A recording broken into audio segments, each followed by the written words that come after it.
Hey food bloggers, thank you so much for joining me in this mindset and self-care focused episode here on Eat Blog Talk. One of the reasons I started Eat Blog Talk was to hold a space to talk about the importance of mindset and self-care. Being an entrepreneur can be a lot.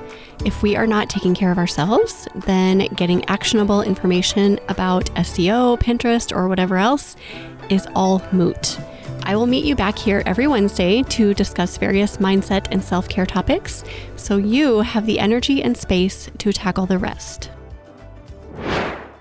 Thanks, Megan, for the opportunity to share my video services with your listeners. My name is Kara, and I have a food blog called karoha.com. Video is time-consuming, yet another skill that you might not want to master right now, and that's where I can help you. I confidentially shoot for bloggers who need videos for existing or new recipes. I match their look and feel, or help establish a new video style as well. I can create simple hands and pants videos or more complex edits that include multiple angles and those really captivating slow motions. I deliver a variety of edits for all platforms, horizontal, vertical, square edits. I just want to make sure that my clients can leverage my work as much as possible. All videos are color graded, have engaging transitions, branded titles, subtitles, etc. You can check out my portfolio on carojensen.com, carojensen.com. If you need help with video in 2024, please get in touch. Hello, food bloggers. We're back for another self-care and mindset focused episode of Eat Blog Talk. If you haven't already, go listen to episode number 520, which is part 1 in this series, this money series. In episode 520, I talk about how food bloggers are already set up for success, how wanting more money isn't bad.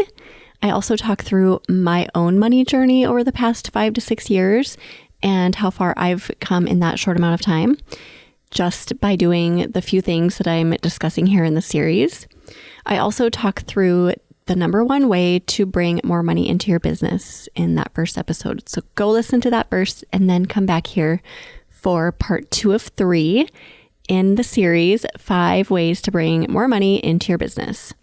In this episode, I'll talk about 2 more ways that you're going to bring in more money. Before we get to those 2 more ways, let's talk really quick about money as energy. I did not understand this concept until recently. I think I'd heard those words before, but it just didn't make sense to me. Money is paper. Money is not energy.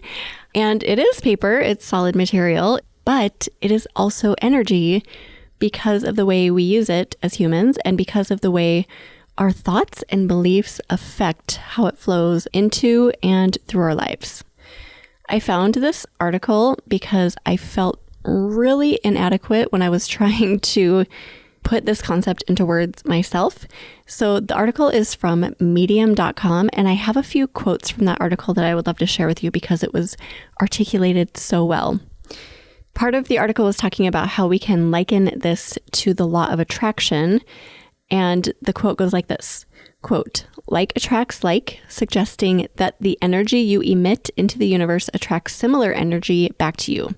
Applied to the context of money, this means that your thoughts, beliefs, and actions around money contribute to the energetic flow of wealth in your life," end quote. Here is another one from that same article. Quote, "Our beliefs about money create a vibrational frequency that influences our financial experiences. A positive and abundant mindset can attract opportunities, while a scarcity mindset may repel them.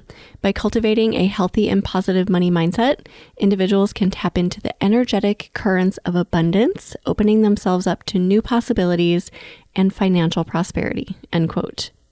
And the last one from that article that I really loved, quote, "Entrepreneurship in particular can be viewed as a powerful way to generate and channel financial energy.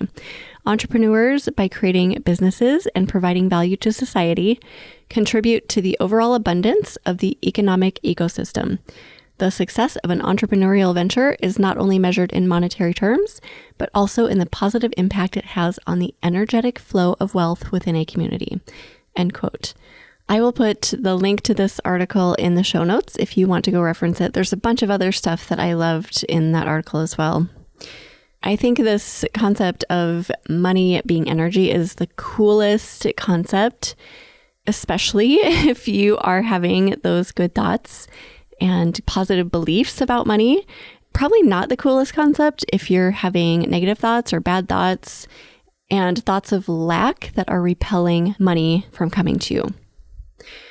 The good news is, if you are having bad or negative thoughts about money, or if you have a lower vibrational energy, you can always change your thoughts and beliefs at any given moment.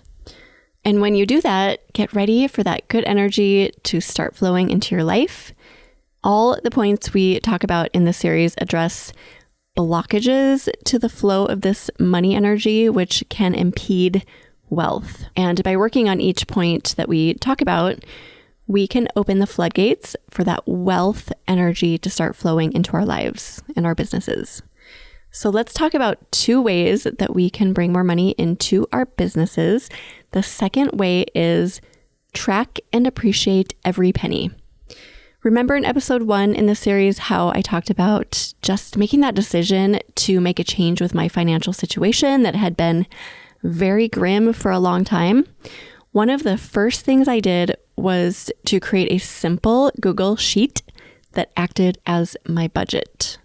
The sheet also acted as a place for me to just record every single penny that I earned, that I found, or stumbled upon, literally any penny that came into my physical world or my bank account, I tracked in that sheet. The simple act of doing this got me out of that lack mindset, which is I don't have enough money, and into an abundance mindset, which was look at all of this money I have. When you have a list of abundance that has appeared in your life, staring at you from your computer or from your notebook, it's really hard to see it any other way. You have to see that abundance. I track literally everything. I track pennies that I find in the street. I'm not lying. Gift cards that are given to me, or even gift cards that I find in my purse that I didn't know were buried at the bottom. I will track that $5 bill that I find in my coat pocket that's been there all summer, coins that roll out of our couch cushions, any earned money or checks that show up in my bank account or my mailbox. Literally everything gets tracked. And every single time money comes to me, even if it is just a penny from the street, I repeat these words. I am a money magnet. When I say that after money comes to me in any form, it's pure truth. I am a money magnet and I drew it to me.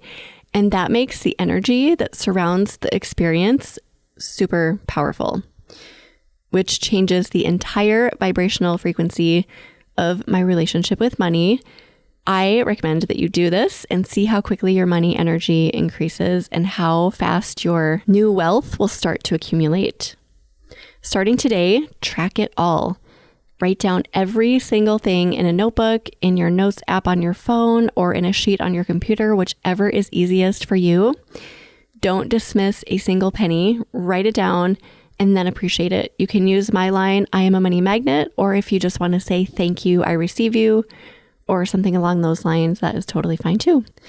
You might be wondering at this point, well, what about the bills and expenses and things that I have to give money to? That's the unfun part, right? Like paying the electric bill and the gas bill, and when your car breaks down, paying the mechanic. There are so many things that we pay, so many bills that we have and other expenses that come into our lives, either expectedly or unexpectedly. If bills and these other expenses make you feel bad, typically, I would suggest just try expressing gratitude for these anyway. I know this sounds like it would be really hard, but just experiment with it. Something I started doing a few years ago was thanking each bill I received or that I paid. So it would be like, thank you for electricity to use in our home, or thank you for the medical services that have helped my family. That way I'm putting a positive spin on it that expresses gratitude for the service or the product instead of angst over having to give money away to these places. I'll be honest, this one was a lot more difficult for me to acclimate to than the tracking of money coming in. But I did eventually get there. It took a lot of repetition, and over time, it started to work. I was truly feeling gratitude for all of these things that we had to pay for. Now, today, there is not a bill that sends me into a panic. I used to get panicked when I would open the mailbox and see bills sitting there, and then I would let the envelope sit on our counter for a couple of weeks. Every time I looked at it, I would feel just icky inside, and when I opened it, dread would sweep over me. Now I rip open every bill, I look at it without being afraid, and I feel calm no matter what. Even the gigantic amount of taxes I've had to pay to the government in the past 6 months did not send me into a panic. That is a miracle. I actually surprised myself with this one too, feeling that sense of gratitude over paying taxes, because paying more taxes means I'm earning a lot more money. So that's really cool. If there is a service or product that you just don't feel right expressing gratitude for, this could be a sign that whatever the service or product is no longer serving you, your life, or your business, and that you might need to reconsider why you are paying money to this service or product. The third way to bring more money into your business is adopt wealthy habits and qualities. You know how we hear those stories all the time about people who win large amounts of money, whether it's the lottery or some other way, and then they lose it all within a relatively short amount of time? It's because they weren't ready for it. Their energy was not aligned with wealth, so money had no choice but to leave. When money energy comes into your life, it wants to be received with good energy. What environment do you have ready for your money to enter? And maybe you don't know, so let's talk through it a little bit. I always like to think about wealthy individuals that I know, and not just wealthy in terms of money, but wealthy in terms of happiness, freedom, generosity, character, and all of those other good traits. There are definitely people that have a lot of money who don't have a wealthy character, but I never yearn to be one of those people. I want to be wealthy in every sense of the word. So I think of people I know, or I don't necessarily have to know them personally, but maybe I know of them, and I know they live wealthy lives. They have money, but they also have all of those other great character traits that I talked about. I like to think about these people's qualities and habits and the way they treat people and handle their lives. Holding these people in my mind, here is what I can say about them. They have boundaries for themselves and they protect them. They treat people with respect. They use money to improve the lives of others and do good in the world. They don't involve themselves in drama or gossip. They unapologetically love their lives and their wealth. Maybe they travel. They enjoy their time here on this earth. They are generous in spirit, not just with money, but also with their time and knowledge and love. They are kind. They have an abundance of quality relationships. They have uncluttered lives. They have diversified revenue streams. They seek out knowledge and growth constantly. They create lives they love, filled with people they love. They regularly exercise and take care of their bodies. They regularly take care of their minds and their thoughts. They delegate well. People respect them as leaders. They don't fill their heads with nonsense or garbage or fears. That is the quick list I came up with, but I'm sure there are many more habits and qualities that those really wealthy people have in their lives. I see each one of these wealthy habits and qualities like an open set of arms, inviting money in and good things in, more abundance in, at a really high vibrational energy. Thinking about the opposites of these qualities and habits, if you don't treat others with respect, if you use money for bad things, if you fill your mind with garbage and listen to negative people gossiping all day, and you don't take care of yourself or have boundaries in your life, that is a breeding ground for a low energy, money repelling situation. I'd encourage you to do what I like to do, just thinking of someone wealthy you know or who you know of, and write out all of their qualities and habits. Start emulating those qualities and habits and watch your money energy change for the better. It's like doing reverse engineering. You've got the wealthy person who lives a wealthy, full, abundant life. What are they doing right? What things are they doing that allows money to flow into their lives so freely? Now do some of those things yourself and keep doing more of them over time and see how that energy changes and how more money is being welcomed into your life. There is a wealthy entrepreneur who I have admired for a long time. Many years I've been following him. And I've just always been in awe of the amount of money he's been able to bring into his business, really just by being himself. At first, this was really head scratching. Like, how in the world does he do this? He's not doing anything really novel. He's just showing up as himself. And he's such a wealthy guy. Over the years, I've just observed some of his wealthy habits and qualities that he allows to shine for the public to see. I don't know this person in real life. And that has helped me to see that he's just done a really good job of creating this good vibration, welcoming bubble known as his life that money is drawn to and flows freely through. So I have 2 questions to leave you with to end this episode. Are you creating a welcoming environment for money?